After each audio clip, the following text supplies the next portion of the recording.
ಎಲ್ಲರಿಗೂ ನಮಸ್ಕಾರ. ನಾನು ನಾಗರಾಜ್ ಕಲ್ಬಿಡ್ಗರ್.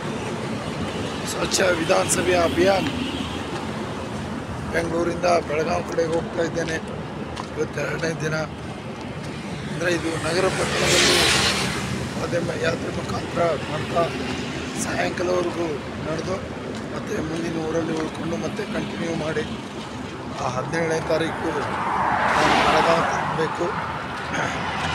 ಸೊ ನಿನ್ನೆ ದಿನ ಫ್ರೀಡಮ್ ಪಾರ್ಕ್ ಬೆಂಗಳೂರಿಂದ ಆರಂಭ ಮಾಡಿದ್ದು ಅಭಿಯಾನ.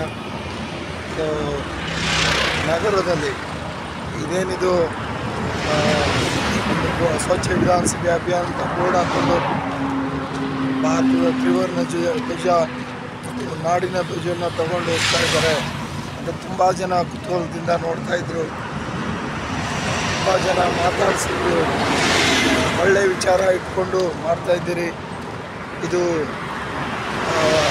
ಸ್ವಚ್ಛ ಆಗಬೇಕು ವಿಧಾನಸೌಧ ಅನ್ನೋ ಬಗ್ಗೆ ತುಂಬ ಜನರಿಗೆ ಒಲವಿತ್ತು. ಅದ್ರ ಜೊತೆಗೆ ಇನ್ನೂ ಕೆಲವು ಜನ ಇದು ಸಾಧ್ಯನಾ ಅಂತೇಳ್ಬಿಟ್ಟು ಪ್ರಶ್ನೆ ಮಾಡ್ತಾಯಿದ್ರು. ಯಾಕೆ ಸಾಧ್ಯ ಇಲ್ಲ? ಜನರು ಮನಸ್ಸು ಮಾಡಿದ್ರೆ ಒಂದು ಬದಲಾವಣೆ ತರತಕ್ಕಂಥ ಶಕ್ತಿ ಈ ಜನಶಕ್ತಿಗಿದೆ.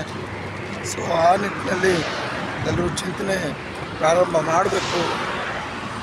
ಆ ಒಂದು ಉದ್ದೇಶಕ್ಕೆ ಒಂದು ಅಭಿಯಾನ ಮಾಡ್ತಾಯಿದ್ವಿ. ನಮಗೂ ಚೆನ್ನಾಗಿ ಗೊತ್ತಿದೆ, ಸುದೀರ್ಘವಾದ ಪಾದಯಾತ್ರೆ ಮಾಡ್ತಾ ಇರೋದ್ರಿಂದ ಜೊತೆಗೆ ಯಾರೂ ಬರಲ್ಲ. ಹಾಗಂತ ನಾವು ಸುಮ್ಮನೆ ಕೈ ಕುತ್ಕೊಂಡು ಕೂಡೋಕ್ಕಾಗಲ್ಲ. ಜನರ ಮುಂದೆ ವಿಚಾರ ತಗೊಂಡು ಹೋಗುವ, ಜನರನ್ನು ಚಿಂತನೆಗೆ ಹಚ್ಚುವ ಅನ್ನೋ ಬದಲಾವಣೆಗೆ ಜನ ಮನಸ್ಸು ಮಾಡಿದ್ರೆ ಖಂಡಿತ ಆದಷ್ಟು ಬೇಗ ಒಂದು ಬದಲಾವಣೆ ರಾಜಕೀಯವಾಗಿ, ಸಾಮಾಜಿಕವಾಗಿ, ಆರ್ಥಿಕವಾಗಿ ತರಲಿಕ್ಕೆ ಸಾಧ್ಯ ಇದೆ. ಹಾಗಾಗಿ ನಾನು ಜನರಲ್ಲಿ ಮನವಿ ಮಾಡ್ತೇನೆ, ಮನಸ್ಸು ಮಾಡಿ ಚಿಂತನೆ ಮಾಡಿ ಸೊ ಒಂದು ಬದಲಾವಣೆಗೆ ಎಲ್ಲರೂ ಒಂದಾಗಿ ಅಂತ ನಾನು ಕೇಳ್ಕೊಳ್ತೇನೆ. ಸೊ ಈಗ ಅಭಿಯಾನದ ಮುಖಾಂತರ ಇನ್ನೂ ಹಲವಾರು ಸಮಸ್ಯೆಗಳನ್ನು ನಾನು ಎತ್ಕೊಳ್ಳೋ ಇದ್ದೇನೆ ಮುಂದಿನ ದಿನಗಳಲ್ಲಿ. ಸೊ ನಮ್ಮ ಮುಂದೆ ಏನು ಜ್ವಲಂತ ಸಮಸ್ಯೆಗಳನ್ನು ಒಂದೊಂದಾಗಿ ಆಯಾ ಜಿಲ್ಲೆ, ಆಯಾ ತಾಲೂಕುಗಳಲ್ಲಿರ್ತಕ್ಕಂಥ ಸಮಸ್ಯೆಗಳನ್ನು ತಮ್ಮ ಮುಂದೆ ತಂದು ಈ ಕರ್ನಾಟಕದ ದರ್ಶನವನ್ನು ಮಾಡಿಸೋ ಒಂದು ಪ್ರಯತ್ನವನ್ನು ಮಾಡ್ತೇನೆ.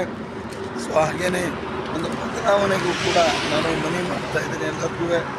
ಸೊ ಮುಂದಿನ ದಿನಗಳಲ್ಲಿ ಎಲ್ಲರೂ ಈ ಒಂದು ಬದಲಾವಣೆಗೆ ಬೆಂಬಲಿಸಿ ಮತ್ತು ಈ ಒಂದು ಅಭಿಯಾನವನ್ನು ಯಶಸ್ವಿಗೊಳಿಸಬೇಕಂತ ಮನವಿ ಮಾಡ್ತೇನೆ. ನಮಸ್ಕಾರ.